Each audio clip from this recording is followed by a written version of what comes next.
Hey, hello, and welcome back to 50 Social Media Strategies, the power of social media in your marketing. Now, in Strategy 19, we're going to be talking about what to share, and we're going to be talking about posting shareable and controversial content. What you have to remember about social media is that it's not all rational and professional conversation.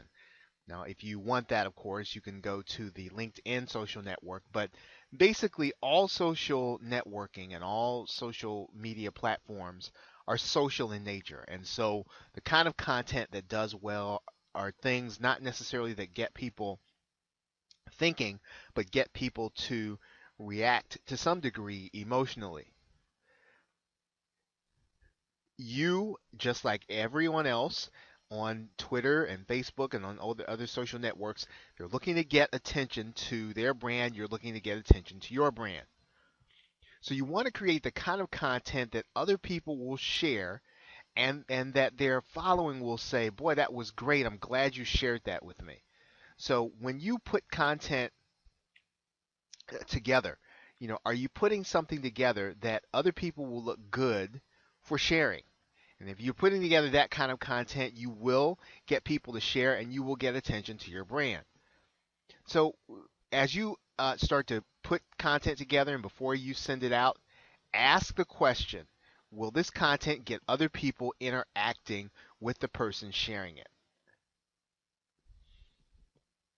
Now, you want to find articles and videos, whether you create them or whether others create them, on which there is only some agreement. You don't want to get anything on which everyone agrees because then they would have no reason to share and most people will automatically then think, well, they know all of that already, and so they won't bother to read your article or to pass it on because they'll assume that their following knows it too.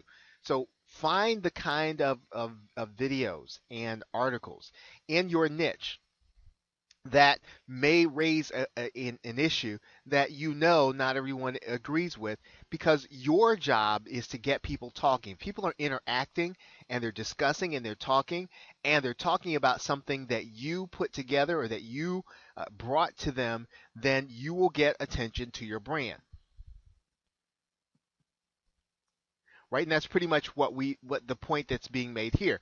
If everyone agrees on what you're sharing, then people assume that they know it already. And so the practices of best or the best practices of social media successful marketers is that they post things that again not everyone agrees with and that would be considered somewhat controversial that will get people reacting. Okay, so with that, thanks, and I will see you in the next strategy.